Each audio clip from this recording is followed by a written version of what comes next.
क्या वो किसानों के फायदे की नहीं है?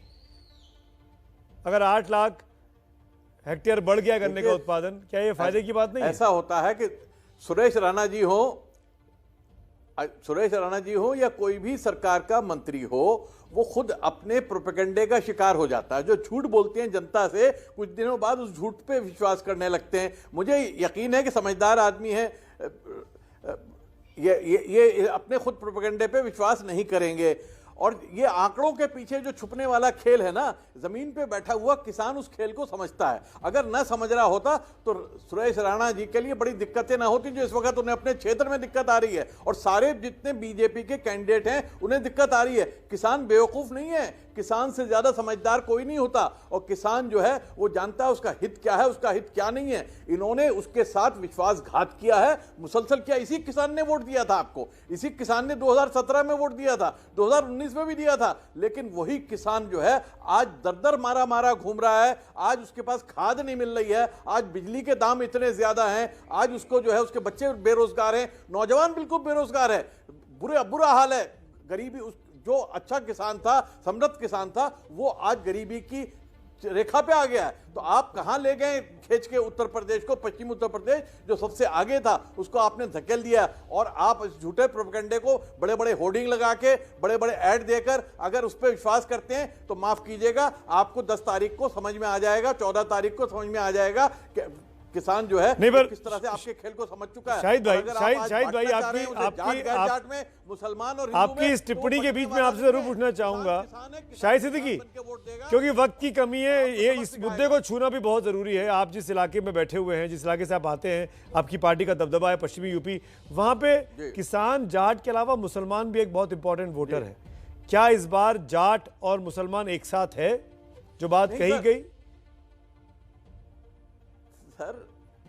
सर एक बात समझ ले कि इस बार कोई भी ये नहीं देख रहा कि सामने कैंडिडेट कौन है। उनके लिए कैंडिडेट किसान है, किसान का बेटा है, और जो वोट डालने वाला है वो भी सिर्फ किसान बन के वोट डालेगा। वो 10 तारीख को बटन दबाएगा तो किसान बन के दबाएगा, मुसलमान बन के नहीं, हिंदू बन के नहीं, जाट बन के नहीं, गुज्जर बन के नहीं, वो किसान बन के दबाएगा। आज जब इतनी तकलीफ बढ़ जाती है, जब इतनी परेशानी हो जाती है इंसान को, तो फिर ये याद नहीं करता कि मेरी जात क्या है। ये भरे हुए पेटों की बातें हैं। जात पात धर्म आता है जब पेट भर जाता है, जब पेट खाली होता है, जब बच्चे घर में बेरोजगार बैठे होते हैं, माँ को चूल्हा जलाने को नहीं होता, तब वो फिर ये याद सिर्फ चूल्हा नजर आता है, रोटी नजर आती है। रोटी बता रही है आज बच्चों का, जो हमारे नौजवानों की बता रही है कि हमें किसान। ये टिप्पणी को सुना, ये सुन के तो बड़ा खतरनाक सी स्थिति लग रही है बीजेपी भाई जी। सुमित भाई ये सच बात बताऊं मैं आपको कि इस समय पूरी तरह से फ्रस्ट्रेशन के शिकार हैं, क्योंकि इन्होंने देख लिया, शुरू में बड़ा उत्साह था, जोश था।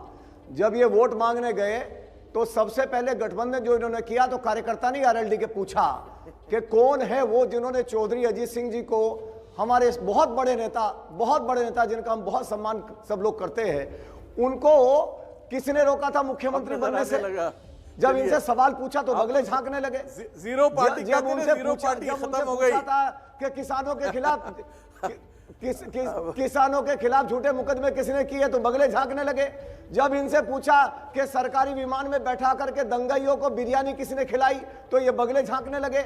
और जब ये कह रहे हैं किसान चुनाव लड़ रहा है, तो मैं एक सवाल स्ट्रेट फॉरवर्ड करना चाहता हूं। जब कैराना में एक जाट नौजवान कहता है कि हम गंगेस्टर को वोट नहीं देंगे, हम सपा कैंडिडेट को वोट नहीं देंगे चूंकि वो माफिया है, उसके ऊपर मुकदमे हैं, तो वह कांधला में एक व्यक्ति वीडियो के सामने आकर के बोलता है कि तुम वहां 14,000 हो, हम यहाँ 80,000 हैं, यदि तुम वोट नहीं दोगे वहां पर कैराना में तो हम घूस भर देंगे। ये किसान लड़ रहे हैं, ये किसान की भाषा है। अरे जहरीली भाषा है, क्या बोल रहे हो टीवी पे? बड़ाई सोच के बोलो। यदि किसान लड़ते तो किसान जय जयकार करता। ये जहरीली भाषा वाले लोगों को आपने लड़ाया है, जिन लोगों के खिलाफ दुनिया भर के मुकदमे हैं उन्हें आपने लड़ाया है। और यदि कोई नौजवान बोल रहा है कि मैं ऐसे कैंडिडेट को वोट नहीं दूंगा,